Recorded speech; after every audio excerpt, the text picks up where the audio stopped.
Good evening, citizens, and welcome to a absolutely fuming episode of the Shattersong LARP Diaries. We'll explain firstly why it's been such a long time since we had an episode, very shortly, and secondly we'll explain why I'm angry. But first, let me introduce you to your favourite host, Amber. Favorite. Oh my gosh, such flattery. I'm coming back.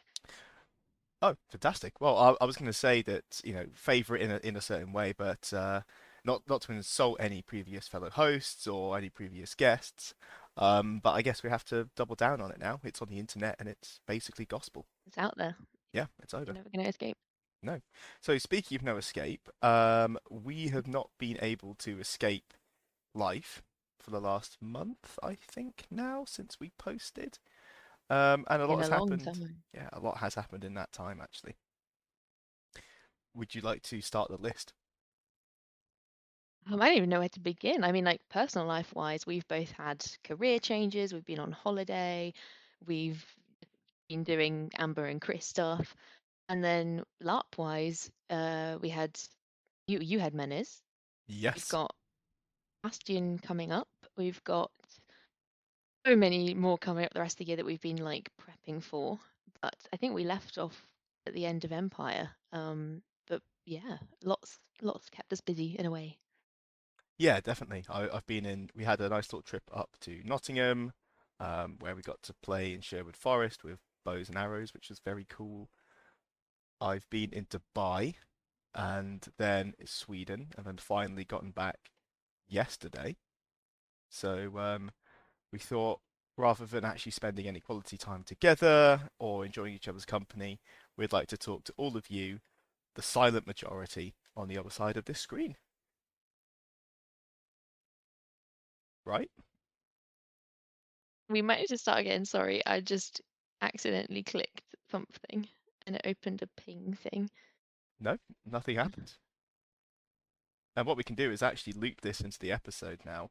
So whatever it is, people now have time to think about it, and that does mean you. I'm pointing my finger out of your webcam right now. That does mean you, dear citizen. You have to think, what did Amber just click on? And for anyone who What's comments, her browsing history? and okay, hear me out. If you comment and get it correct, we'll buy your next Empire ticket or Menu's Fate ticket. Up to you. That's a good shout. I'm going to take a picture right now of Yeah. what it is I've clicked on. We will reveal it in the following episode. It'll be the first person to correctly guess it, because otherwise, if someone gets it right and then it circulates, we're going to go broke. There'll be a lot more players at Menace Fate. That is true. Yeah, not that I'm going to That's tell how we you. boost ticket sales. True, true, actually. No, we don't have a Um, sponsorship announcement for this episode, but for those of you considering getting into LARPing, of which I think there are quite a few now, because the statistics bot that's nailed onto the back end of this podcast is going ballistic at the moment with new listeners. So hello to all of you. And if you are thinking of LARPing, come to Menear's Fate. They really want you. I do want you. Speaking of sponsors, I don't think I told you about the dream I had actually, like a few months ago. Very fleeting, very quick. But do you know how we did the sort of joke about wanting to get Raid Shadow Legends as an official sponsor? What do you mean joke? I okay, sorry. Do you know how we were serious? Um, I had a dream where I like knocked on your door and I was really happy and excited because we'd got Raid as the sponsor.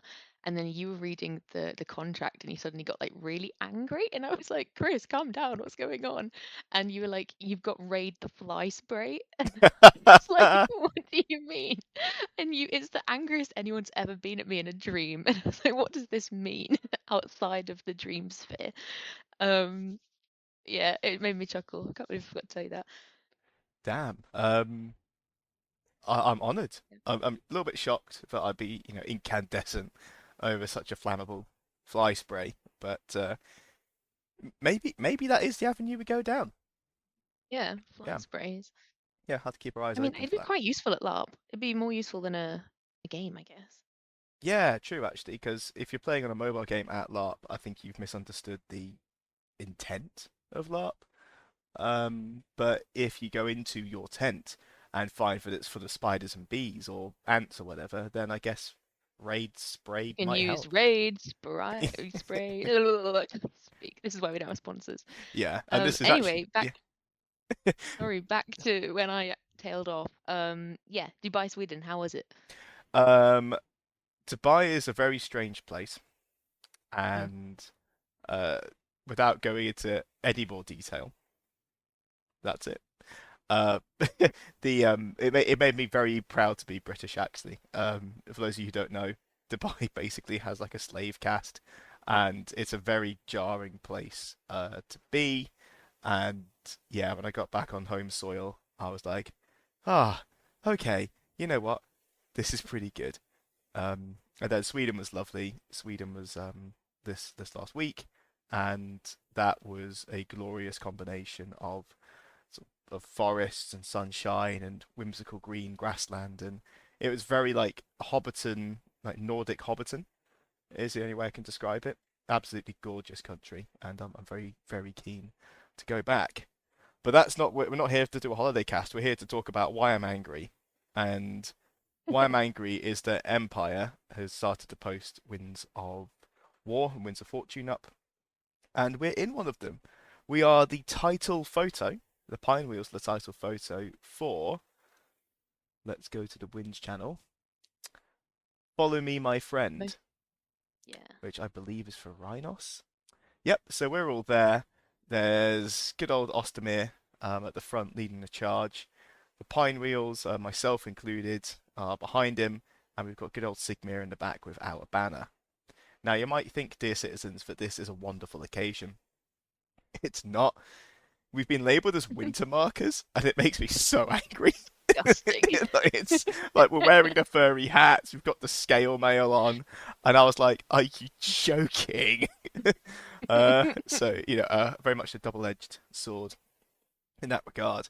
And being a double-edged sword, that is going to be the theme for today's episode, because now that we're actually back on track, Amber, we're going to be talking about E1 Part 3, otherwise A known as segue. the 8 o'clock skirmish and onwards on the Saturday night.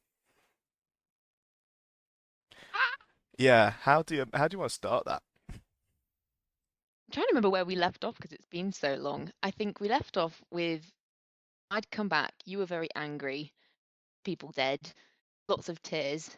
Um, let's get kitted up and head to the Sentinel Gate.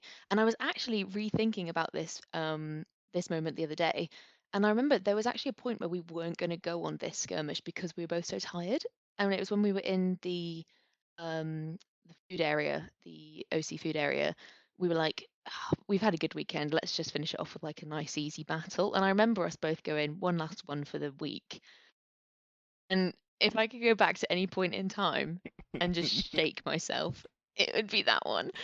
Um, because we got kidded up, and I also remembered that a big reason for how this played out for my character anyway is as we were leaving the tent, we've got a lovely little table outside of our campsite. I think the story goes that we nicked it from like a Jotun classroom or something because it's very small, but it's really cute and we painted it and it's become a Pinewheel staple. But as we were leaving, on this desk was a letter. It was like torn out of some sort of art brochure, and there was a throne, a crown, and a little message scrawled on it. And we were both like looked at each other and we were like, what is this? Did one of like the other Pinewheels leave it? Like, what could it be? And then as I turned it over, there was a message that read, "Your loss is my loss." And I was like, oh, fuck, I think I know who this is from. And as we were sort of discussing that, I completely forgot to like suit up. And then by the time I went, oh, it's time to put armor on, we were like 10 minutes late. And so we spent so much time looking at that letter that we just then ended up running to the Sentinel Gate. I don't know how armored you were. But as we were going in, I was like, I don't really have anything on me right now that could save me except a shield. And that was the moment I think the Wintermark death ceremony walked past us, and I was like, It "Oh was High Guard. That Christ!" was, yeah, High Guards. Is it High Guard? Okay. Yeah, with all of the torches and the black hoods up and the bell slowly ringing. And of course, we'd already lost Ostermere, we'd already lost Michaeli, and we'd also lost a huge chunk of Wick's Rest over the last few hours. So it was very poignant. It's a very well timed like gut punch. Um, and I think we were the only two Varushkins on this skirmish, or we were the only two Pine Wheels anyway, because the rest of them were dead. Yeah, Um, yeah. yeah. What were your thoughts before going in, as sort of Rezimir? How are you feeling? Ooh, so I've only had one premonition of my own of my LARP character death before, and that was as Lindir. We'd come off a really incredible skirmish as Navarre against the Cold Sun, and we were defending Mm. like Hikinia or something, and we had been battered in every single fight as Navarre against the Cold Sun, and we won that fight. And the cheer at the end was primal. It was fantastic. Came off that, and then after that, I had a champion skirmish, and I just remember feeling it. I am going to die on this skirmish, and sure enough, I did. Um, I had no such feeling before this skirmish. I was No, confident we're going in with Black Scar. I think we had a bit of the League or Dawn with us. I think it was the remember. League, or maybe the Brass Coast. But I think it was the League because I remember seeing the center was like a block of spears and stuff like that. So I'm thinking of their halberds and their pikes, that kind of thing. So I was pretty confident that we weren't actually going to get killed, and it was against Grendel. So technically earlier in the day, the children of Rex had killed Michaeli, so this was kind of like a bit of revenge on that front, but not really.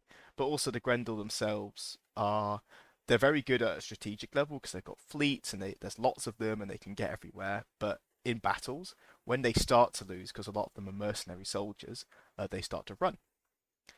However, as we go through the gate and we start to form up, there are some wonderful skirmish crew with Greek hoplite helmets on, and these are Assaveans. The Assaveans are a human faction in Empire, quite far outside our reach, that are slavers, and they hate the Empire because we came and trashed one of their ports like the best part of 4 or 5 years ago, the raid of Dubertrag, which no, not raid of Dubertrag, it was raid of the Rock or bugger me, I've forgotten This is it. before my time. Yeah. Yeah, basically the Empire destroyed the slave trade by basically finding its HQ and killing everyone inside it and liberating tens of thousands of slaves. What could possibly go wrong, right? What happened is the very wealthy slaver nation used all of its money to get revenge on us, and that started the Grendel Empire War. And the Assaveans are very much out for blood. So when you see them, they're kind of like Greek hoplites, very similar vibe. They fight in a very disciplined shield wall, and they are very, very tough and I've just aggressive. had a bit of a memory, and this might make the whole thing a bit more upsetting, but I actually think one of our first skirmishes together was against Athavaians. I think it's when we went and robbed those bodies that were in the Yep. crops. That's just hit me a little bit. Oh, Oh like no. when the big we're How chasing the guy with poetic. the like the cone head through the forest. Yeah, and I think that was also with Corwin, you know? It was, yeah, there was a beetle. Damn, we're so full circle. It was, it really was. Finding Corwin for the first time, fighting a beetle at E3 last year, then getting hired at E1 this year, and unfortunately not making it to E2. But anyway, I Yep. digress.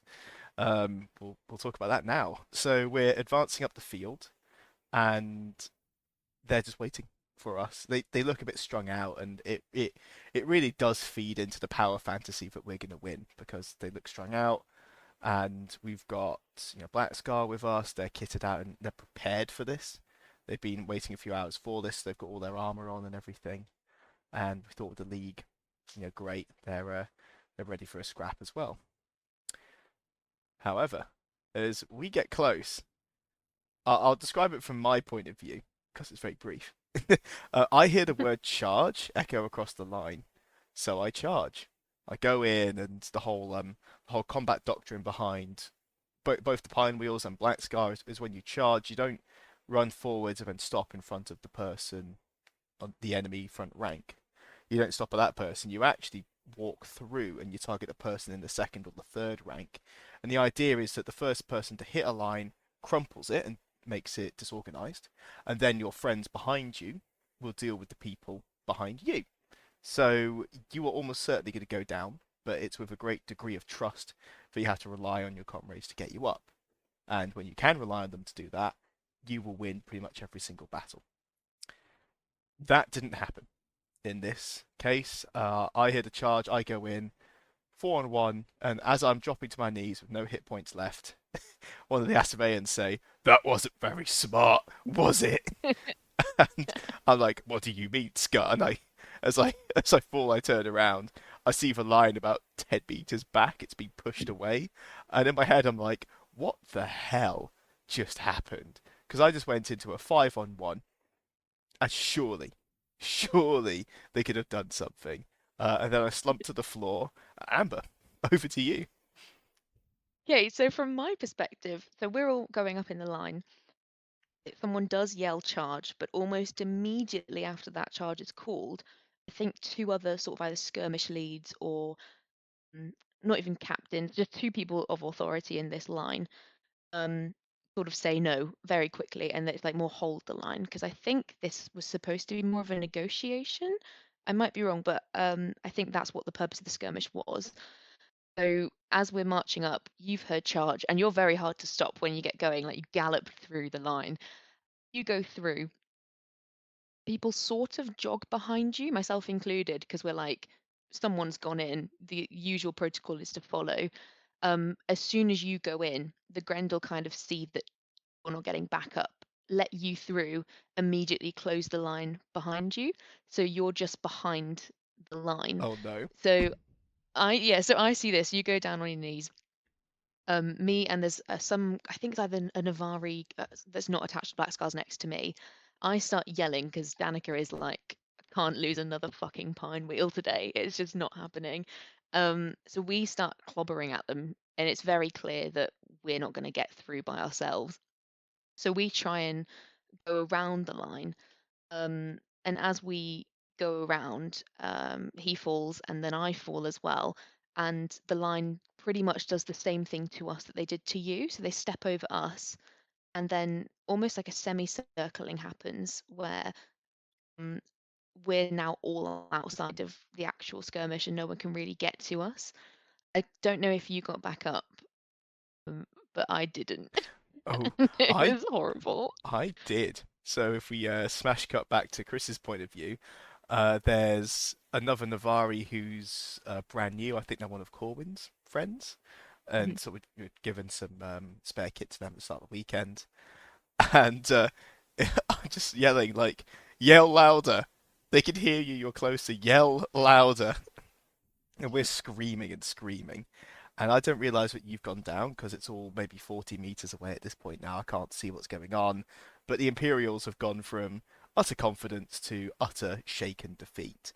I don't know who was running that skirmish, but it was almost the second that we made contact with their line, it broke. And, well, sorry, the Imperial lines just broke. They shattered on impact and then were hounded off the field, pretty much. So not the best combat outing for those units. The I noticed that a pile of people had gone down on right at the if you imagine we're looking from the Sentinel Gates onto the main battlefield. That's what I mean by right hand side. A little bunch of you had gone down on the right. Didn't realize that was you though. I just assumed you would be Yeah. okay because that's what I wanted to believe. And then they start to file away, and I'm talking to the guy and saying, "It's over, sunshine. It's it's over. I'm sorry, dude. I'm sorry. It's we're very unlikely to make it through this." And we kind of sit there, and of course, in my head, I'm like, "Great, that's another character gone." I feel a bit silly and I'm a bit cross with myself. But then, out of nowhere, an Imperial hero bolts from the pile of bodies, and they start to patch up us. And I don't know how this Vate, it was Navari Vate. I think they just went down and played dead. Is the only way I can fathom it. Oh, okay. And they'd waited a good minute or so before actually doing so. So they come to us. Oh my God, no, it was Kirsty. Yeah, it was Kirsty. Or What Kirsty a was amongst hero. those. What an absolute hero.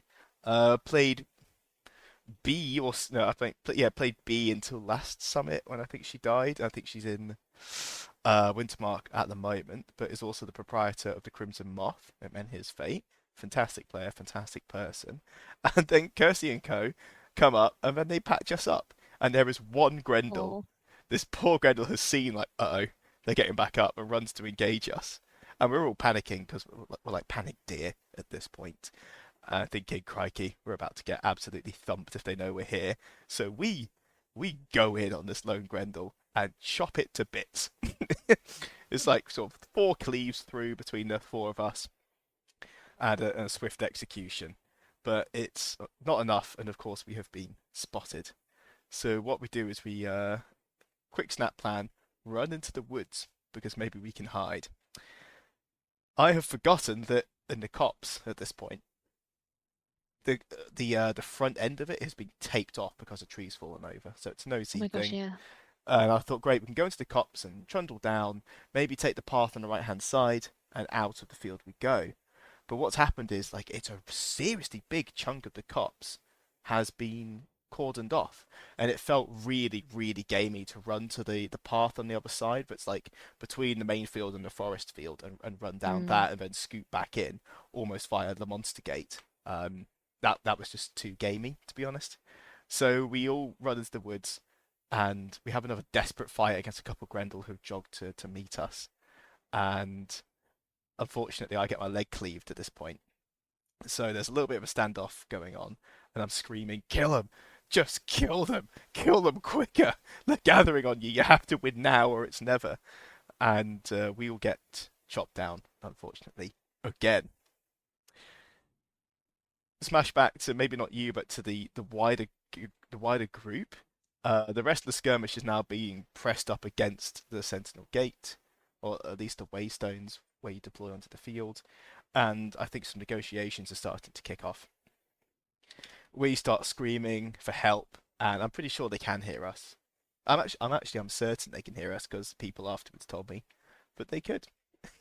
They could hear our blood-curdling cries for mercy. And it's at this point I see you with a referee being escorted off the Yeah. field. So I've never really asked anyone what you're supposed to do, like when you go down, and I think I missed it at the player skirmish. So I lied there for a very long time, not moving, not like blinking or anything. I was like, I'm just gonna play dead for as long as I can. I got really sad, so I was like, it's just a time for me to be in my feels. Um, and the guy that had gone down near me started moving, so I was like, "Oh, maybe the skirmish is over. Okay, what do I do? Do I walk off the field? Do I go to the God tent?" And I was like, "Okay, I'll just walk to God." Um, and then the person who went down with me is a new player as well, so I got up and the ref like saw us and came over and he was like, "Skirmish is just about finishing." So he was like, "If you just sort of stay here and watch what's happening." And I think I just caught on to like the end of negotiations and they got people off the field.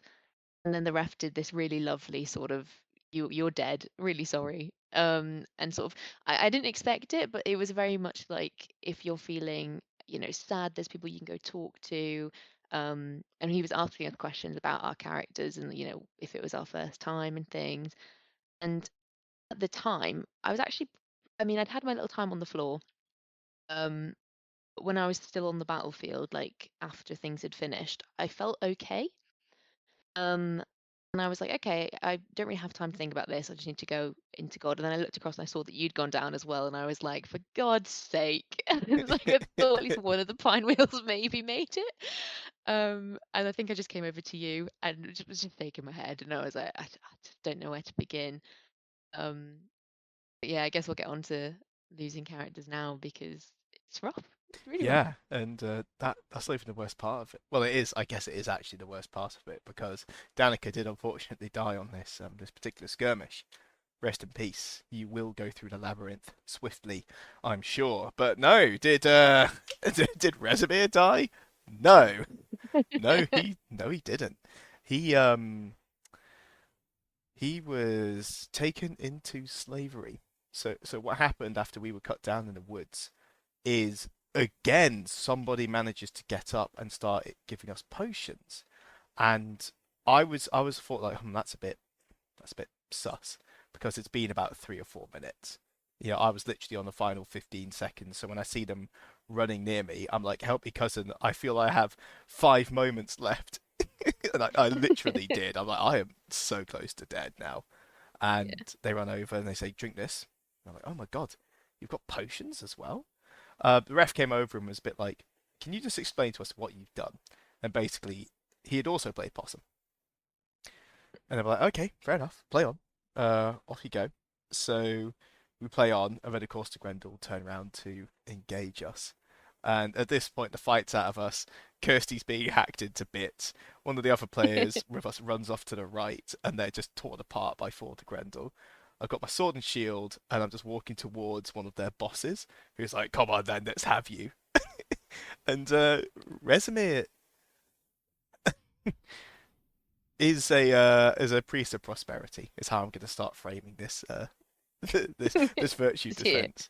And he says, "I don't want to die here as much as you don't want to die. Now you could fight me, and I might kill one of you, or we can make a deal. I want to go home, and I have this enchanted sword. Shall we put the two together?" And then, of course, the Grendel say, "Well, we could just take it off you." And I'm like, "You absolutely can, but one of you is going to have to die trying." And there's about three of them, and they're actually quite spread out at this point. So it really is a 3-on-1, and they're just starting to get a little. They're not nervous. They're absolutely not nervous, Yeah. but they're no longer as confident as they were when they cornered me. And I'm being very reasonable. And I say, "Look, I don't want to die, and if I am going to die here, take me to the front of the line and execute me, so at least I can see my friends one more time." And what really surprises me, because usually if you request a crew, like, "Look, I know I'm dead," you kind of request a death. Most of the Mm. time they'll give it to you if it's thematically appropriate. And the thematically appropriate part here is relevant because he says, "No, what do you think we are? Druge? We're not actually going to execute you. We don't want to kill you. You're coming into the ship." And I was like, Oh my "The what?" God. And he was like, "Give us your sword and we won't kill you here." And I was like, "Okay, good point, well made." I hand over the sword. "Right, you're coming into the slave holds." And I was like, "Do God. I get to say goodbye?" "No. And if you walk that way, we're going to kill you." And I said, "Oh, but I'm no good. I'm full of diseases. I don't want to be a slave." And they said, "You're welcome to die here." So Rezimir is looking deeply upon himself, and he goes, he genuinely believes he might get out at some point. So into slavery he I hope goes. he gets out at some point. Yeah. I think So this that is was made a little bit worse by one of our friends was actually on the skirmish, which I found out later. I think they might have been fighting with a Navarre block. They saw us both go down and tried buying our bodies off the Grendel. They tried like mid skirmish asking still for like us back safely. And I think one of the he said, "How much do you want for them?" And the Grendel was like, "Come up with a price and we'll tell you if it's accurate." So he kept coming up with different prices, and they kept going, "No, it's too little, it's too little." And then he just got really pissed off and walked off. yeah, I heard a lot of scuttle about the very fraught negotiations at the gate for our safe return, because at this point me and these three Grendel, we're almost becoming friends, right? Now we're Oh, not trying to kill each other. We're finding out we have a lot in common. We both like cold water. We all have a drink, right? And then the ice is broken, and we're only about 15 meters away from the front line. And there was a big part of me that thought I could just barge through. I could just run, but you know, if I'm like what 110 kilos. If I run into someone, they're going to die. So no. But the yeah, the negotiations was, from what I heard, was like you said, name the tell us, give us a price, and we'll tell you if it's enough. But then I think it was one of the league just got salty about it and stormed off, and that was the person holding the money. So then the negotiations lasted for another couple of minutes, but no one actually had any cash on them. And then at that point, it became very obvious that this is not going to happen. Say goodbye to your friends and fuck off. And the Empire did fuck off as the Grendel start to scrape the dead Imperials from their shoes. I think it was six, including us two. Does that sound about yeah, right? six or seven. There was definitely six of us stood around at the end. Yeah. And so Resume's final in-game moments are almost in a chummy manner, Traitorous. yeah, walking off with the Grendel, smile on his face Just because he's hand in still alive, hand, and he has because I see he's skipping got no across. idea that you're dead, so he Yeah. assumes Danica's okay, and maybe you'll come and get him one day. Maybe. The I end. like to think he's off like a little Pine Wheels retirement home in I don't know, Madriga or something, or just, sipping on a little martini somewhere. He is in the bowels of a ship being worked to death. Yeah, The deepest yeah. irony of the Empire raiding the Assaveans and the Assaveans getting one of us back. It's almost like Good. a Very true. recycling, a version of recycling. But anyway, unfortunately, that does bring us to the deaths of both Rezimir and Danica, Yeah. leaving Sigmir as the only surviving Pinewheel of the entire event. I met 80% him at a bar. KIA. I met Sigmund at a bar later on that evening, and he was just he was not in a good way. He was really upset. And it's weird because there's a part of you that um I was devastated. I had such a good arc happening, and we've just got the Pine Wheels like really. I don't know. We just felt like so much of a family unit this time around, Yeah. and I wanted to explore that a little bit, and I thought we were both going to come off this skirmish and be able to, like explore the grief of the Pine Wheels together. And it's just Sigma doing that by himself now. Um, but there's almost a little bit of glee that you can have when you come away from a character, and that's sort of meeting people again for the first time, or someone coming up to you and going, "Oh, hey, Danica," and you're like, "I don't know who that is. What are you doing?" And for me, that was kind of one of the only ways to get through the rest of that Sunday because I was just like, I don't really know. Oh, was that Sunday or Saturday? Sunday, I This was think. Sunday night. Yeah. Oh no, it Sorry, was Saturday night. I don't know. Yeah, yeah. Um, and I remember passing a few people and them waving and just being able to blank them, and there's a little bit of fun you can have there. But going up to Sigma, I just really wanted to give him a hug and just say it's okay. But instead, I just berated him and just made fun of him. But The standard yeah. response to a sad Imperial in a bar. It's fine. We ended up getting really drunk and singing and going to the gin club like outskirts, and we met Talis, and it was just yeah, it was a nice end to the day, but that battle took so much out of me. Yeah, I Horrible. remember we sort of went straight to God afterwards, and just it's the brutal mechanics of just logging in on the PCs, clicking on your character, kill character. That's it. It's a three-step process, and all of that work, all of that effort, all those relationships, all that history is very much just history now. There's no future. There's no time. There's no dreams to be realized. It is the final page of a book, and you have to close it. Yeah. And actually realizing your character's dying is so hard because every single time I've gone down in a fight before, I've had like Oth or Sigmir or someone close to me that's part of that Pineville family, or even, some of Black Skull. I had a really nice save on the Friday from someone, but you always have someone who's got your back, and then when you don't, you really feel it. And when I went down, I was sort of, counting the bleed out, and I was like, why do you not have any armor on, you idiot? Like, you absolute idiot. Like, there's so much overconfidence that I didn't realize Danica had. And I was just lying there, and my brain, I think I said this to you afterwards, but my brain just immediately went to, God, this is how like every soldier who's ever gone down in a battle like must have felt at some point, with just feeling so alone and hearing, because I wasn't too sure if you were allowed to sort of, turn your head and watch what was going on, or if you had to stay really, really dead. So I stayed really, really dead and really still. And I could hear the battle continuing. I could hear people going down, or people, just like the sounds of battle, and going, oh my God, this is going to continue on without me. Like, what was the point? Like, why am I here just dying on the floor? And I got really emotional about it, and about like, the loss of life. And then my brain went to like all of the things Danica was working on, all of the people that she had formed relationships with. Um, and there was a little part of her that's like, okay, I've gone down the same way as my cousins, my Pine Wheels.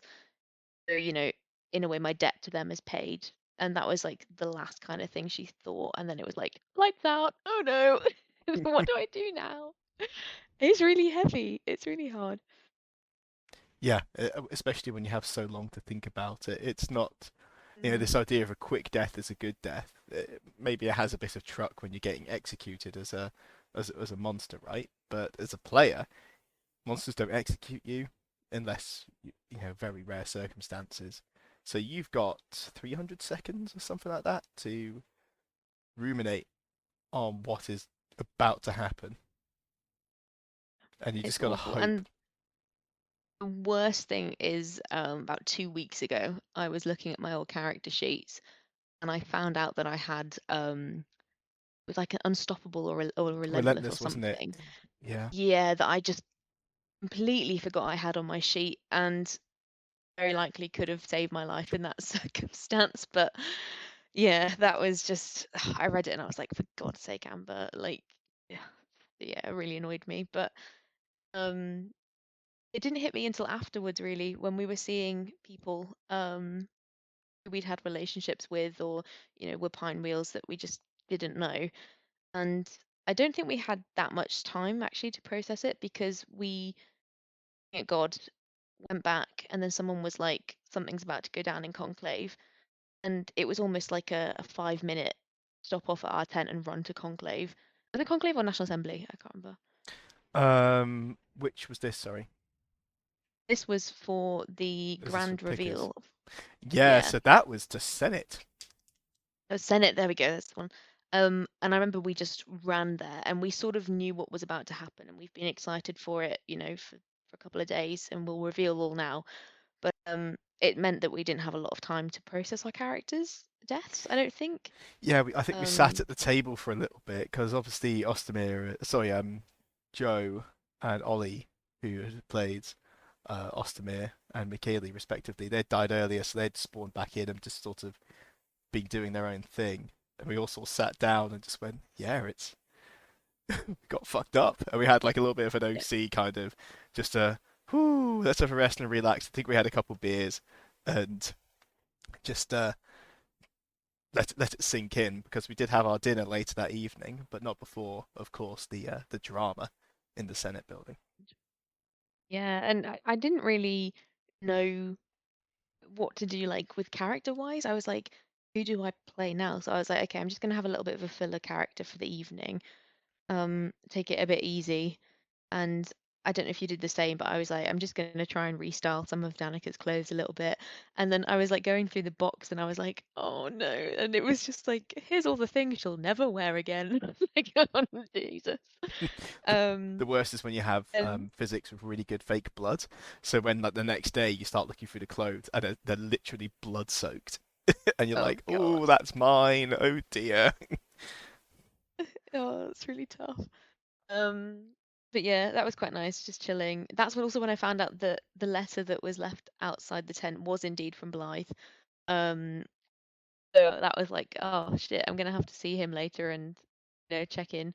Um, and at this point, I remember as well, I touched on it in the last episode, but I had written him a letter about how I didn't think things could really work because Ostomer had died and I wasn't there to protect him, those things. And part of me was like, oh, I could have a lot of fun with this. So I rewrote the letter in the tent and I reframed it as I can't remember what it was, but it ended with "I'll see you at the campfire at 11 tonight," and it was very much a sort of like last letter. And I gave it to Ollie, and I was like, "Can you say that someone found this on Danica's body and give it to him in game?" And he was like over the moon. He was like, "Absolutely," and just toddled off to Navarre. Um, and then I think this is when we headed to National Assembly, Senate. maybe. And that's the one. Senate. We'll get the buildings right one day.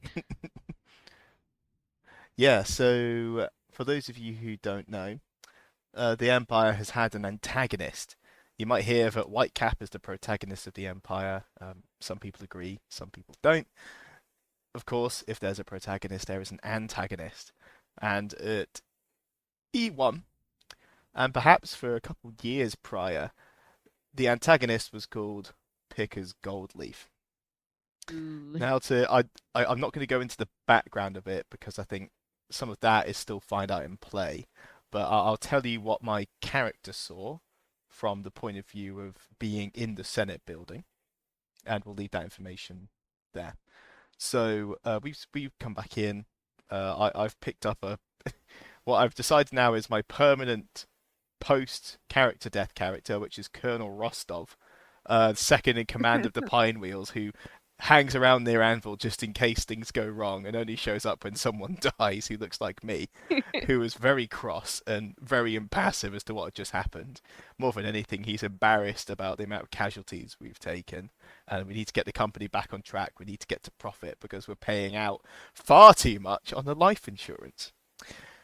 Anyway, we all go to Senate because we've been invited there by Sigmir, who has, well, he's invited us there. Let's leave that as it is. And we're waiting, and then Pickers fucking Goldleaf, who has just bought the Imperial Way Leave, which allows a citizen to address the Senate as if they were a senator, basically. You know, time is precious at Empire, and time in front of the Empress is even more precious. So senators have a great privilege in doing so. And Pickers had bought this for, I think, something like 40 thrones, a significant amount of money.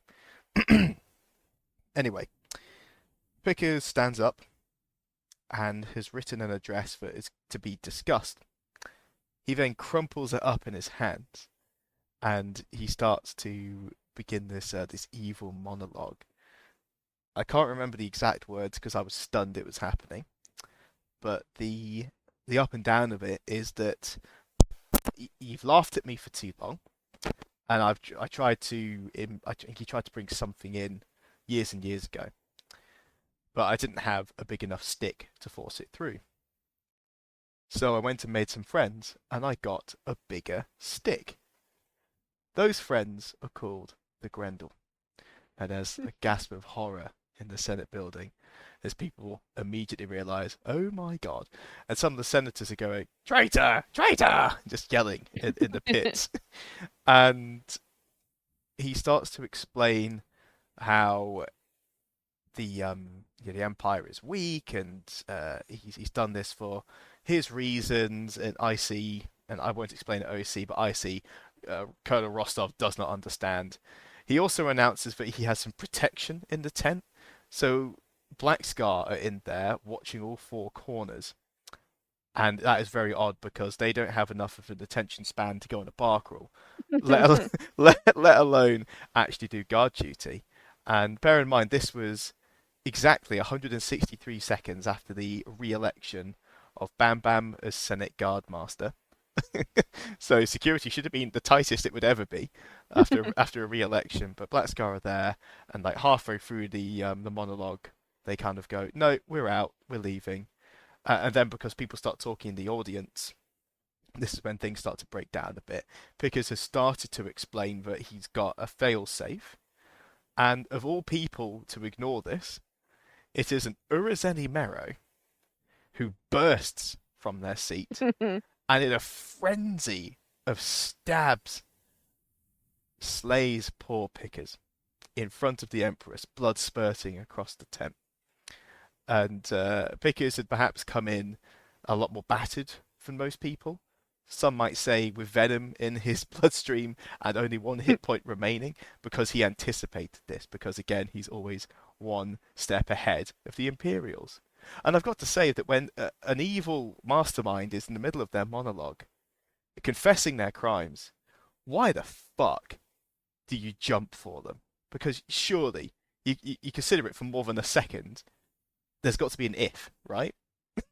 I've heard on hearsay that there was more than a second. I've heard from hearsay that this Urizeni was a sword scholar, which would kind of make sense for basically sword scholars are an Urizeni sub-faction. They're kind of like a character class that are really bad at losing arguments. And there used to be this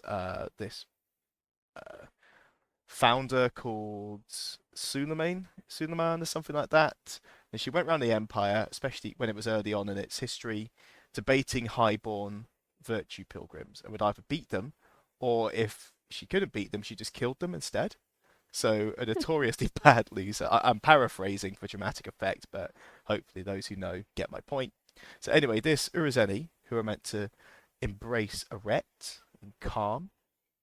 They are also a Mero, the most calm and day realm pilled lineage. And then they, of all people, are the only ones to stand up and go into an actual blood god Frenzy. corn stabbing frenzy on Pickers and land something like 30 blows in the space of 5 seconds. It is obscene. And this is less than 3 feet away from the Empress, bear in mind. Less than 3 feet. So the Senate Guard are like, oh my god! And just someone's been killed in front of the Empress. They all sort of run forward to, protect The fastest Sparrow. I've ever seen them move. It was Like, it incredible. was They were like, like, "Oh, this is our job. This is actually our job. Oh my goodness!" Yeah, Pickers falls to the floor. Black Scar are kind of like half escorted out the Senate building. They're suddenly saying they want to have no part in it now that it's gone sour, and the final note that Pickers has is like a piece of paper in his pocket from the Grendel. It's basically the failsafe that he was about to talk about before he was so rudely stabbed, and all the senators are gathered around, basically kicking the shit out of his body. Everyone's like, ha ha ha, that was a bit stupid. They're all doing the whole like Vox Machina thing. I was like, ha ha, we're such heroes, ha ha ha ha ha. Until someone who's reading this letter goes, stop. If he dies, the Grendel get Tian. For those of you who don't know, Tian is the ritual that allows us to resupply armies in the Empire and is literally critical to keep us in the crucial. game. If we lost that, I don't think the Empire would be able to operate anymore. And even if we didn't lose it, if our enemies got hold of it, which they don't have it, the Empire is absolutely a magical superpower on the global stage. If the enemies of the Empire got hold of it, it's also pretty much a doomsday scenario. And then I've never seen a vibe change so quickly. There was an audible silence, and then like a whip crack of reality, and then the Empress went, bring it back right now," and everyone, the Empress themselves is a pretty accomplished physic, magical physic as well, and like, half the senators are as well, and they all burst forward. Swift heal, swift heal, swift heal, swift heal. Like 50 of them being cast on Pickers, and of course, at this point, he. We'll cover this in a moment. He's had about 30 seconds on the floor. He's had about 30 seconds on the floor, so he is mechanically dead. But what I obviously knew what this was going to happen. Had a little chat with Pickers beforehand, and just watching this happen and the panic, I was like, "Ha! What? It was like an episode of like Holby City or something. Just how quickly Yeah, all these like physics were like trying to do CPR on him, just like keeping him alive. yeah." Just like literally, just like Um, smashing potion bottles on his face. The poor guy, like, drink it, drink it, you bastard. And it just, from an OC perspective, very cool. It was Pickers' big moment. Yes, it got cut off halfway through, but the whip crack of that realization that the Empire has once again put its foot in its mouth was humbling in the extreme. So well done to Joe for curating such a fine excellent moment of game. roleplay. However, I see. God, this is bad because as far as we're aware, what's just happened is Pickers has died, and the senators realise that, oh God, the Grendel have got Tian, because the part of the letter is around if Pickers isn't alive by Sunday morning, someone's going to send a winged message with the ritual in it to this particular Grendel Mhm. contact, and they get it. Uh oh, and we're not going to comment on whether that happened or not on the Sunday, so find out and play. But the unfortunately, what happened here is it got a bit gamey. So we're not going to point our fingers at any individual players, but let's say broadly, the victims in this scenario, who are not Pickers, it is the Empire, it is the victim of its own actions, realize, oh gosh, could be serious, and two camps form. One is, well, that's technically impossible. That's not how magic works. And then there's the other camp of, why was he so willing to die for it if he was bluffing? So the body gets dragged out because Senate needs to continue because the grinding wheels of bureaucracy stop for no one. And then, unfortunately, at this point, what happens is a few refs are involved. And if you've ever heard of the expression like ref surfing, is where you ask a ref for something, you don't get the answer you want, so you go and ask the question to a different ref until you do. I think there were Uh, like 4 refs at one point. yeah, there were four refs, like confirming basically whether Pickers could choose to die when he wanted to, because of course he said, well, I was down for 30 seconds. And the officer's saying, no, no, no, no, it wasn't, no, it wasn't. I cast for feel. And of course, because there's like 10 of them and one of him, the refs listen to the majority, which is a bit of a shame. Very much like his role play wasn't as important as 10 other people's, which I think on the the grand scale of things that has to be the case. But it sucked. It watching it, we were like, wow, that's really rough. And then It being took an told, extraordinary amount of time. yeah, and then he had to be told by the rest, you're actually not dead, because of like, oh, I just swallow my own tongue and like, I want to die. This is my moment. I've been building to this to 2 years, and the rest were like, no, sorry, you're technically still alive, and you're going to regain consciousness here. And what happened afterwards was boring and gamey. I won't go into it, but Pickers was miraculously regained consciousness and was dragged off to the militia tent for questioning. And what happens afterwards? Because again, this is an ongoing plot, this particular bit, but effectively they're taken for questioning. They tie him up, and then Empire the rules are if you're tied up, you've got 5 minutes of role play and you can undo your bindings. And what happens is none of the militia officers are actually watching him because they're so engrossed in the broader scheme of things. So he's inside the They tent. also don't they also don't search him either Yeah, before yeah, he's tied up. yeah. He's got a knife on him. So He's he's still got a knife on him. got a knife. Yeah. So he's doing this role play, and then one of the refs behind him goes, "Are you actually going to try and escape?" And of course, because that's an OC comment, it's technically OC, but Joe was a bit annoyed because it was like, well, you just alerted every single officer in here, OC, that I might be about to escape. And the thing is, he'd be doing it for 5 minutes, so that was the cue of like the ref has just counted to 5 minutes. Mm. So Pickers is able to now stand up, free of his bonds, and bolt out of the tent without any of the, I kid you not, like 6 or 7 officers stopping him. Now Pickers is able to run, outrun these other officers into the main field, produce this knife, and proceed to finish himself off with it.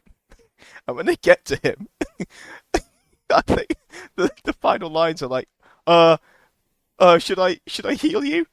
29:30, and then he dies Life. because they haven't removed the venom either. So Vicar is like, right, I've done it now. That's 30 seconds of bleed out. So twice he's followed the rules to the letter, and this time he gets what he wants. So the militia are absolutely Screaming. like incandescent with like, what the hell do you mean he's just escaped? What the hell do you mean he's dead? What do you mean? Now he actually is dead. The Grendel will get Tian. Oh shit! And I think they cast like whispers through the black gate to try and interrogate him, and he's under no obligation to tell the truth, so he just laughs at them for the entire ritual. He just laughs and points his fingers and gloats. So, despite the best effort of the game, Vickers had fun and got his dramatic big moment, which And the will have final laugh. repercussions for the entirety of the Empire. I'm sure of it. Of course, there's more to I'm the excited story. for word to spread of it as well because at the minute I think for the people who were there, and I'm sure it spread in the time after, but there was only sort of Sunday to process it, so there's still probably people who don't know. Yeah, so this was hot off the tabloid news on Saturday night. We heard it in the bars. You'd hear whispers of Pickers Goldleaf and traitor to the Empire. And on Sunday as well, it was again very hot sauce. And the of course I've paraphrased this story. Of course, not all of it is accurate. It's all from Rostov's point of view, and then from hearsay afterwards. So these facts might be entirely incorrect. But I can only tell you what I saw with my own eyes. And I think if you want to know more, find out in play because there's almost certainly a bigger part to this. Not least the whole messaging to Grendel thing. Have they got Tian? Have they not? Who was responsible for that? And who Find enabled out that next as week. well? Find out next week on the Pickers Diaries. But It uh, would be so much fun to have Pickers on the podcast and just like pick his brain about what was going on in his head that minute because it was such a good play. it was really cool. Just the tonal shift, the having Black Scar because he also had Sigmar, I'm pretty sure, there as protection. So I wonder if there'll be repercussions for our Pinewheel brethren when we come back. I do wonder as well. Although no one broke the law in that tent. I mean, we were just sat there with our. I remember when they announced it. Our uh, popcorn. Yeah, we were like having some snacks, and he gestured, "I've got some protection in the tent," and points at us. And of course, I think he'd made a deal with us before we died. Obviously, we're dead, so we're clueless, and we're obviously not going through with it. So we just raise our hands very slowly, and we're like, "We are not armed. I have some carrot sticks. Leave me alone." Yeah, but Yeah. yeah, really cool bit of role play. And then after that, we get to go off to a family dinner. Yeah, so but just before the whole Pickers thing started, we obviously arrived at the building. And it was sort of an OC moment when we came in because all of our Black Scar friends had heard that we died, and there was a bit of hugging and kind of, are you okay? Um, and then there were some people there who didn't know, and uh, we just kind of made up that Resume had left a note, I think, about there being a dinner that everyone was invited to. So we were like, yeah, come crash it. It'll be a Oh no, lovely everyone evening. knew. It had been organised Everyone and knew paid already? for, so everyone knew Oh, about it. okay. Yeah, yeah. I thought they just invited themselves. No, Resume Like I had was gone round so mean to them inviting all evening. everyone to dinner. Oh, poor Res. So desperate to be liked. What do you mean desperate? He was liked, Mm. Cool, right? cool. Sure. um, so yeah, once again we go off to the. Correct me if I'm wrong, Amber. The Wandering Goose. I think it might be the dancing or the drunken goose. The Drunken Goose is in At this point, we Navarre. should just call it the goose. No, no, we can't conflate these two geese. I think it is the Wandering Goose I because think it's the dancing goose. is it the Dancing Goose? It's definitely not the Drunken Goose because that's in Navarre. For Goose is doing something. yeah, it's a goose-based pub in the Marches. Let's be really explicit about that. This is not the Vari. This is a Marches pub called the Wandering or the Dancing Goose. Anyway, we have once again booked another table. This time for 20 people. The best bar in Anvil. My name is Colonel Rostov, and this is my favourite bar in Anvil. And we've got ourselves some cheese boards. We've organised a bit of entertainment. They've basically run out of booze, so we bring our own booze as well. So people are like hopping in and out with deliveries from different parts of Anvil, and we had the most wonderful dinner. None of us know each other because everyone bar three people is dead, but we all get to join in, have some drinks. We'd invited Black Scar originally because we're fighting with them on the Saturday battle, so some of them were there at the start and more started to arrive later on. We had some almost like stories from a Navari point of view, maybe some songs as well, and then we were obviously having the funeral for the rest of the Pine Wheels and Wick's Rest. So we were talking about virtue and their stories and how they'd fallen. But Varushkan burials are done during the day. They're very somber affairs, but then at night it's very much about celebrating their life and enjoying the stories that they've made. So we had an absolutely cracking evening. I think we had three bards in total come round. It was amazing. We had a lovely tale from an orc as well who stopped by, Imperial Orc. We had, I think there was a League Bard maybe, and then also one from Wintermark.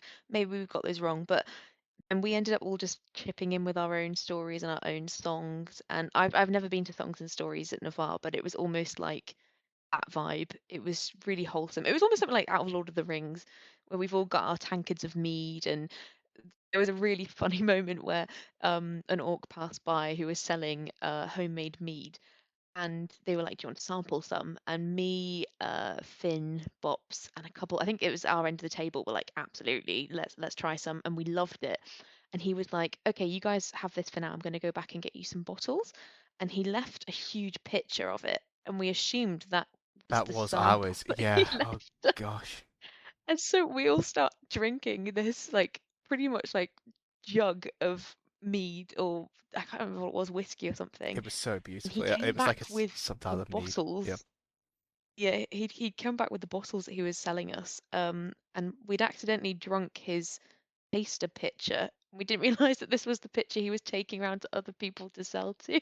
Yeah. And I don't. It was just like we'd robbed him, and he had no idea. And I feel really bad about it because he was so wonderful. Yeah, we did. But we We did buy. We had. Yeah, We did strategically overpay at our end of the table for the bottles. We're like, oh no, have we it had as a to. tip. Have it as a tip. Yeah, this was fantastic. This was really good. And yeah, we made sure he at least got some cash for it. But yeah, it was. I suppose there's an element of wisdom in there, leaving an open bottle of booze at a And some table of Barushkin's 20 always a bad drinkers. idea. Yeah, yeah. Um, very fun We also evening had though. we had General Rizal. I can't Dance Walker. I think is that's his Yeah. surname. He gave us a lovely tale about like Isaiah's dance, which was nice because we'd obviously had the whole runing thing happen. Um, it was also cool to get all these new characters together because we didn't really have reason to know each other until that dinner. Um, and like so it was nice meeting Sigmir as new Pine Wheels. And they might only be filler characters, but they had so much fun. Yeah, and it's almost like a corporate social. In my head, that's the canon for it. And it's like in any company, right? You have people you work with, but you actually bond with them over dinners and events and stuff like that. And I know team Mm. building is a bit cringe, but it does work. And this was absolutely team building, very fun to do. It's really vibey. And the best part as well was some of the like the OC step outs we had a couple of times because obviously we'd both passed away. And there were new people joining the table who were like, "Do you want to go and just chat about it?" And it was people who we hadn't really seen all weekend, so getting to step out of the game and chat to them and check in was quite nice. So the staff at the Marcher Bar, um, Outstanding. they sort of yeah, just incredible. And they started joining in with some of the songs, and there was a line about like throwing a briar on a fire, and their reactions were really funny behind us. I remember them looking at each other like, "Can we allow them to say that here?" Or, should we say something? And it was definitely Finn, I think, that said it, but that felt really real. It felt like just a night out in town that you'd have like in London or something. Yeah, definitely. It was It was really cool. that particular song is an old Navari one, and comes from the days prior to the rules changes around priors, where Mm. I'm not going to go into it because it's another let's call it contentious and leave it there. Basically, briars used to be hated in every nation apart from Wintermark because of the way their archetype worked. Sorry, their lineage worked, and it was very explicit on the wiki, of course. Like you're opting in for adversarial roleplay. Yeah. Playbase didn't like it. Rules got changed. So now it's no longer expected to, especially in Navarre, right? Because Briars are a Spring Realm, and Spring Realm has Forlorn, so they literally turn into more elite Forlorn spawn husks when Briars die.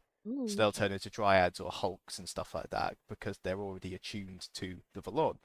So that's why the Navarre it wasn't it was basically to be a theme of prejudice, just like Varushka and the Orcs, where we've got past as hardcore slavers.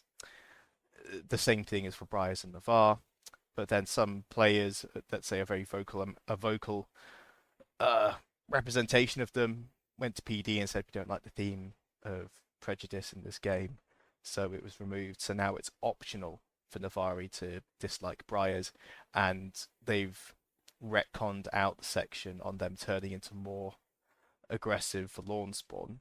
So now if there is Interesting. bias against them, it is just bias. But it's also important to note that it is in-game bias, and that for any of you out there who want to lean into not liking Briars, you would be perceived as a bigot in game. But for other people listening to this who see someone doing that in game, it is a game. The odds of them being a Yeah. bigot OC there's no correlation between those things. It also, as a side note, all the stuff around the Barons and the Raven, that Yeah. from what I've seen on Facebook and what has now been taken down as from request by PD is the scuttlebutt I've heard. So again, oh, I forget to do the disclaimer. I We're was gonna wait biased. until the end, but Yeah, we're yeah. biased, still informed, blah blah blah. This is just hearsay. Take of it what you will, pinch of salt. TLDR is that player had a drink thrown on them and spat on, and they've quit Disgusting. LARP because of it. And they tried to explain that on Facebook, and then PD, because the comments were getting filthy apparently, not in a sexual way, but just it's so contentious that they had to shut it down and say please don't talk about it. And it's a real shame, and I think it's a real Empire problem because we don't see this at Menhirs, right?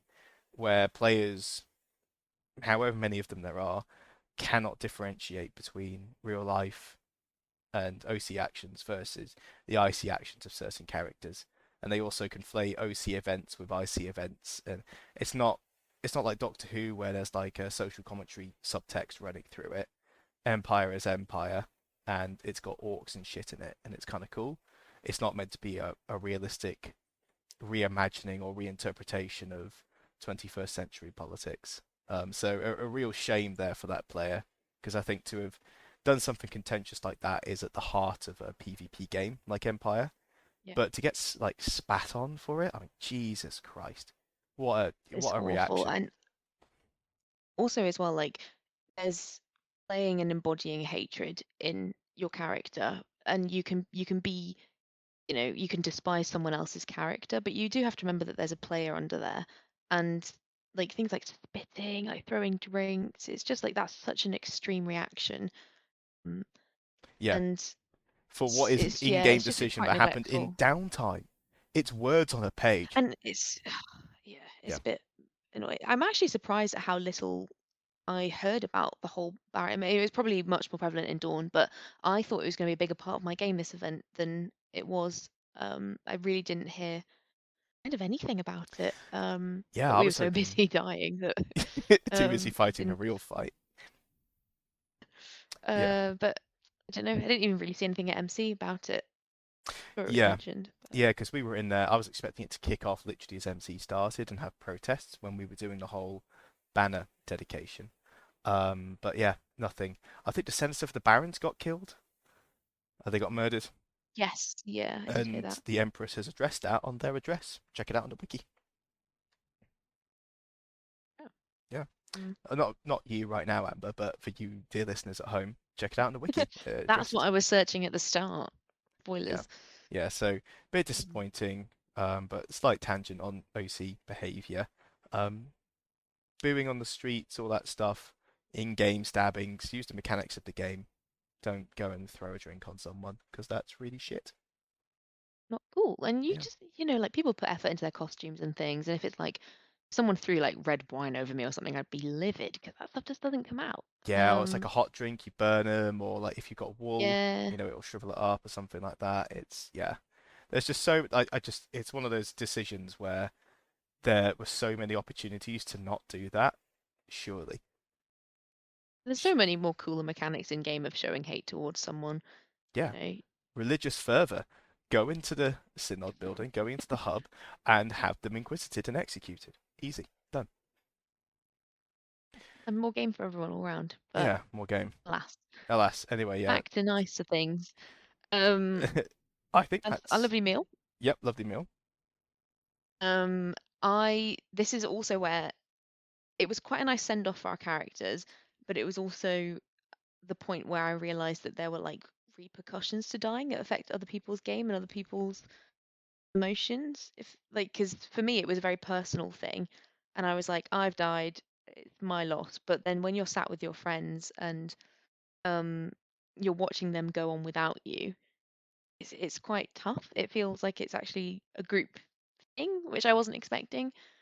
Um, and we also had a bard that came along. It might be one of my favorite moments of the event where we're gonna have to find this guy, track him down. But he sang a song about losing love, or like I think one of the lines is like, my love, come back to me." Yeah, great song. And it absolutely just summed up my whole weekend in like a minute. I like snapped back into, oh God, I've actually left like someone behind in game. And like Blythe had got the letter, and at 11 o'clock he was waiting by the fire and I didn't show up. And then he came to the banquet that we were having, really upset. And I didn't engage with him because I didn't know him. But I was listening to him talk to Sigmir, and I was like, oh, he's really fucked up. I was like, oh no, I need to go talk to him. And I had to wait until, we timed out, and I was like, are you okay? And we just had a hug about how horrible everything was. Mm. And I'm really grateful that to experience that arc with Danica, but it hurt so much, and I couldn't stop thinking about it for like the next day. I was like, damn, I just need to leave that unfinished and move on. Mm. And I'm sure Rez also had like some things unfinished and weird now going forward, not having anything to do and just having to go back in with a whole new person. It feels very strange. Yeah, the line of, well, my evening's free. Let's go for a drink. It's very Yeah. liberating when you've been so busy, but at the same time, you're only there because something bad's happened.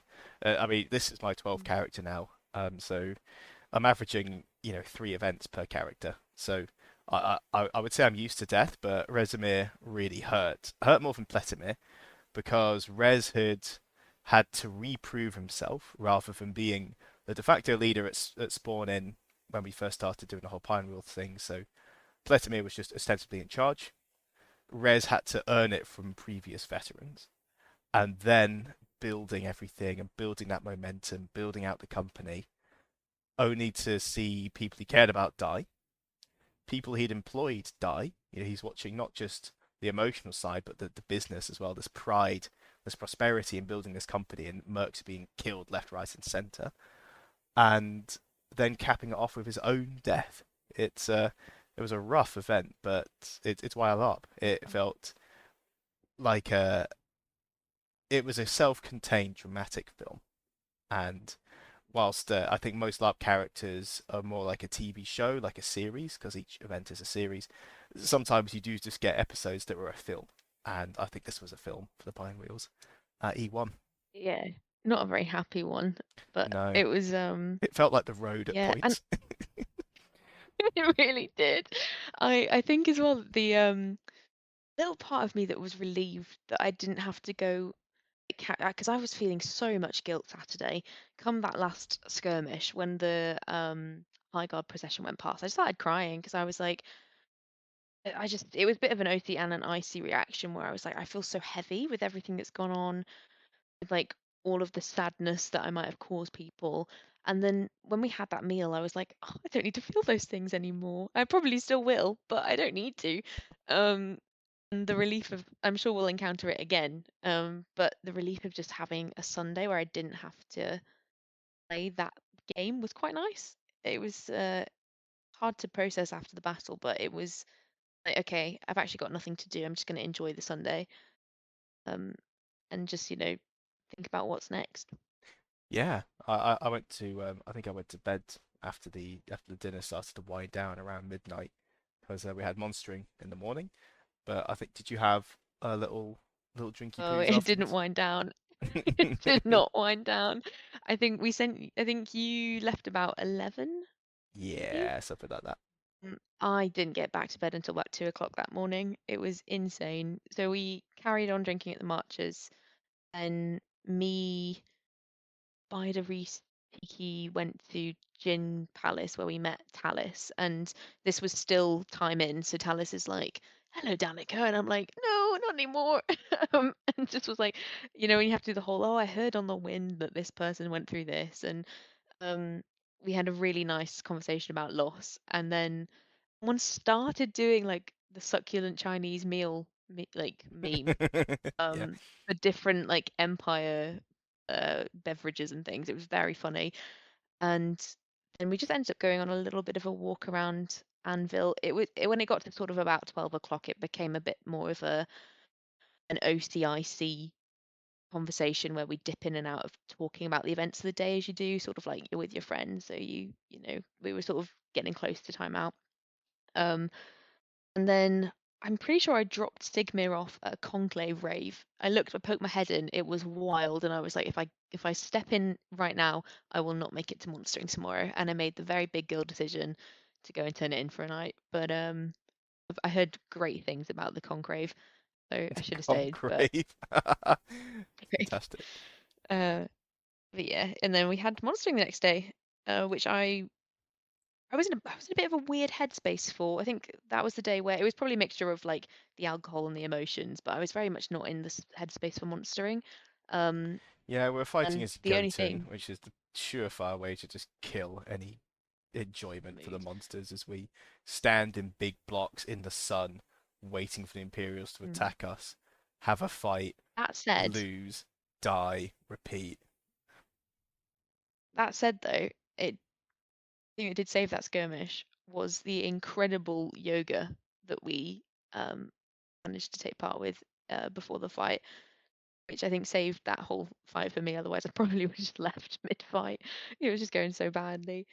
But Yeah, that was pretty cool. that was really fun. Especially like two ranks of us doing it, and Finn were doing a little warm up with Tiki just beforehand because we're all part of the same emu. So, because we merked with Navarre, we were then monstering with Navarre on the Sunday. So we were fighting against Varushka. We didn't actually see them honestly on the field, but the yeah, the Black Skull lot had us in, so we joined their emu for a bit and just doing yoga poses in the woods. It's pretty fun, Yeah, it was really organized, fun. And I think we disciplined. had a couple chants because it was one of those horrible like they was trying to get us to go for a gate fight again. Every Yeah, time I've been a part of a gate fight, it's just ended up in a bit of a crush. It's not very comfortable. You don't really get the cinematic nature to the fights like we had on ours on the Saturday. So we were hanging back a little bit, and then when we did end up engaging, it was a lot of like not pull blows again. And I remember like all of us had at least one story where we were like, "There's a certain block, they're not taking hits." It was just a bit demoralizing. yeah, we can't talk And about the specific players, but yeah, we yeah, did of course. submit. I mean, I submitted a conduct complaint. I got smacked in the head when I was unresisting on the floor. Mm. I just I lost it. I was a little bit cross with that player. I think the words were, "What are you doing?"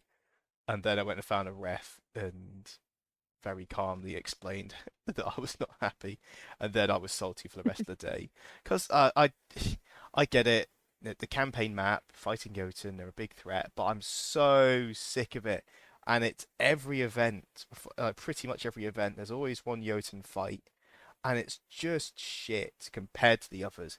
I'm sure it's fun for some people. I'm sure it's cinematic, whatever. But like monstering as Jotun is so boring because you just stand around, you go in little units, you toddle around. There's this big plan. Of course, because the battlefield is too small for all the players at Empire, there's no room to maneuver. So you end up in these big silly crushes. People get stomped on, people get hurt. And also this event, I've noticed it the more I've played Menhirs, and I'll talk about this in our Menhirs event number 2 episode. But the amount of people not taking calls, not taking hits, not pulling their blows at Empire is absolutely skyrocketing at the moment. It feels less and less and less safe as a combat system, and it really does feel like a combat sport. And it's not combat sport with some theatre to it. It just feels like a combat sport. You know, there's people doing little tappy ankle hits and knuckle hits all the time and saying, "Oh, you've taken hits, go down." You know, you drop an impale on someone, they'll just look at you and shrug. People, you know, you get hit by arrows, they'll pretend not to feel them and stuff like that, and it just really ground my gears.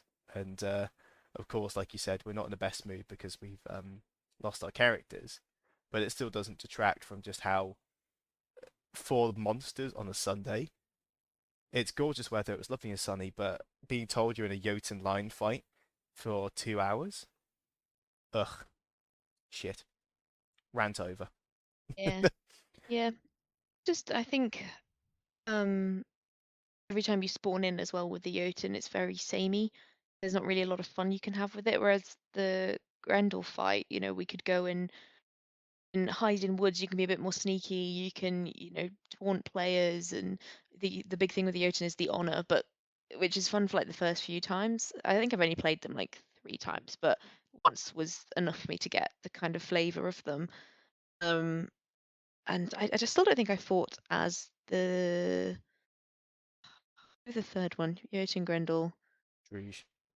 Am I thinking of You've Druge? not. I don't think I've done a Druge fight. You have the massacre at the Sweet Have Clays at I? E4. That was against Druge. You know when we were holding Oh, the no, I meant as in gate. monster them. Uh, I don't you think I've monstered as Druge yet. you did on your first ever event on the Saturday at E3. Did I? I thought that was Grendel. Do you remember when we had Travid's head in a bag and Navarre were getting scared of us? And that one guy walked Oh, I out thought and that was took off his Grendel. belt. No, that was Druge. We were green. Oh, okay. I know there's definitely one of them that I haven't fought as. So maybe it's Grendel. I'm just imagining things. It might be Grendel actually, Sure, you know, because might be Grendel. we were there for killing Governor Rahab, who was the in the forest with Mm. Pinchy the lobster. That was a fun fight. That was so cool. I loved it when they set up the battlefield to be one big horseshoe shape. That actually spiced it up. But It I was the don't whole know. like fort thing. I just thought that was really cool. Yeah, Fort was cool. Big Land of Grapes, having like going through the trenches and stuff. That was so sick. Like E3 and E4 last year were good. I don't know what's happened over the Long Dark, but like the creativity in the battles has gone out the window again, unfortunately, and we're back to Jotun line fights at Center Gate. And That the said, we had a really good fight on the Saturday. I think that might be my favorite fight so far. yeah, The one squeaky. against the Grendel. Yeah, Children of Rex, which I don't think we've That was actually good. fought a battle against so far. So that was really fun. That was cool. But yeah, Yeah. I I'm a broken record. Did not enjoy monstering as Jotun. I just didn't enjoy monstering. We got messed around a lot as well. Like you can't spawn here, please move here, walk over there.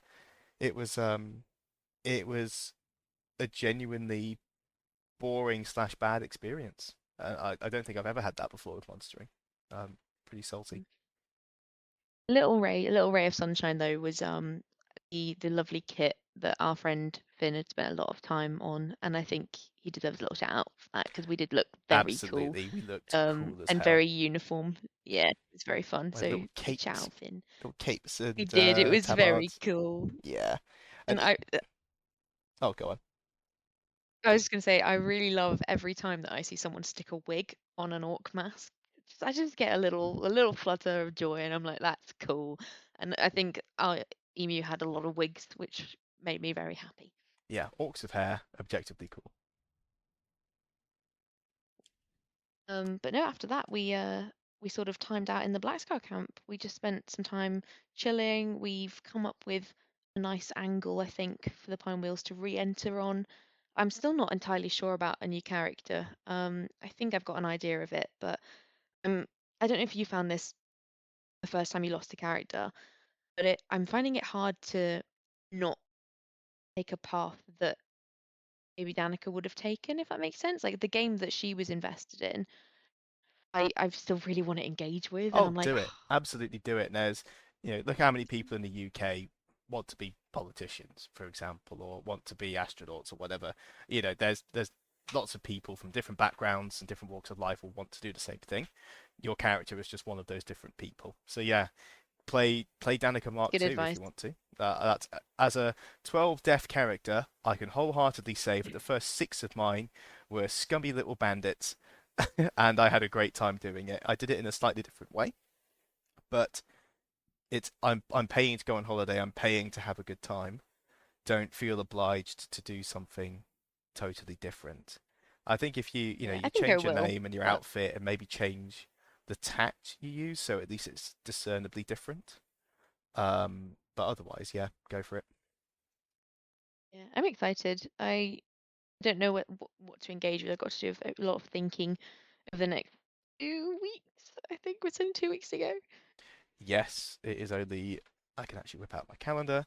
It's only 2 weeks to go until Empire 2. Exciting. Is there anything you're excited for? Um, so on an OC level, that will be I'll have finished the job I'm currently in at time of recording.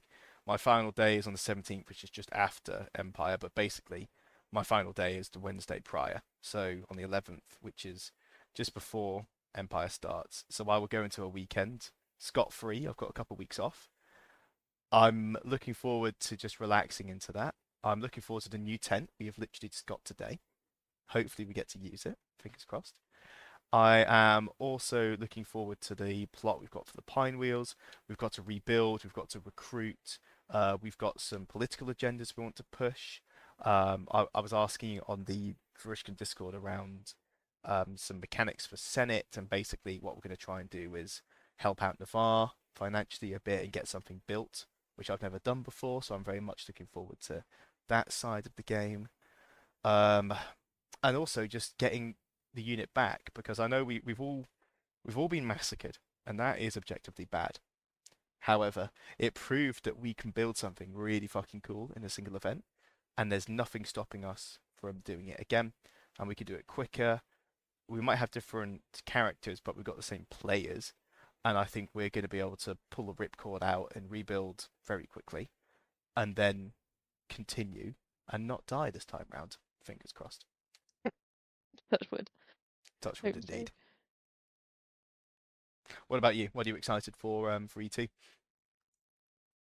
The more I hear about this Zoria festival that Veruca's got going on, I cannot wait. I'm very excited to see what that looks like. I'm excited to do more skirmishing. It's something that I just knew that I needed in my life, but it's here now. I'm what else am I excited for?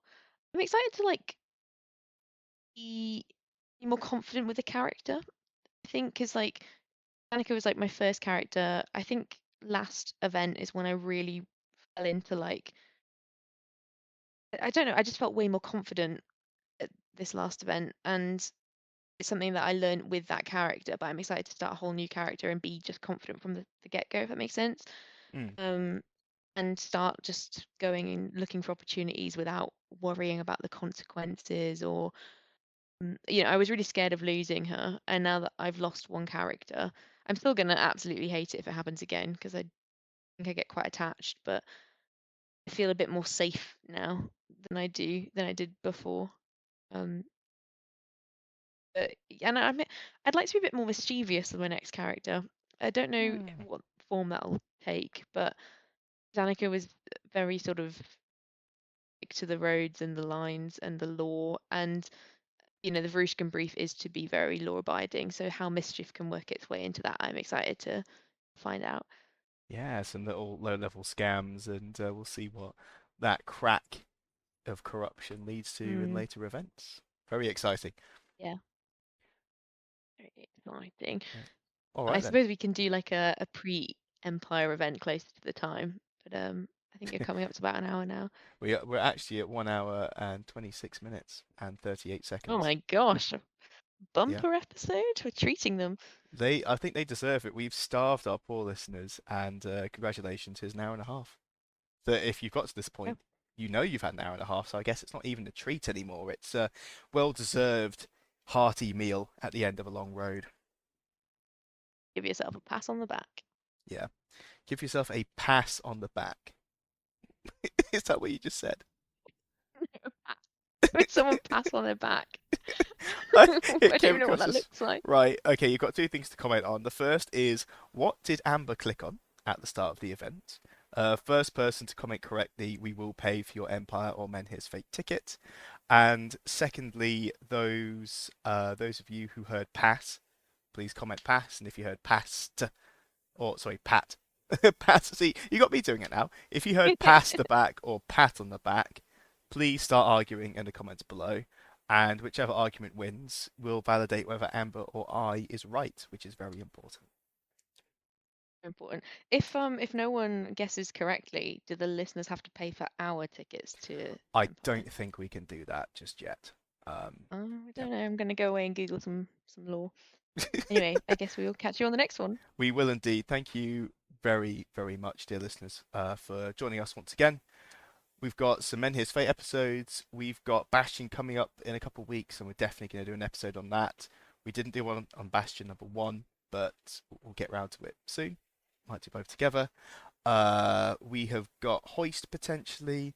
We have got Empire itself as well, and lots of other very exciting things to look forward to in the near future.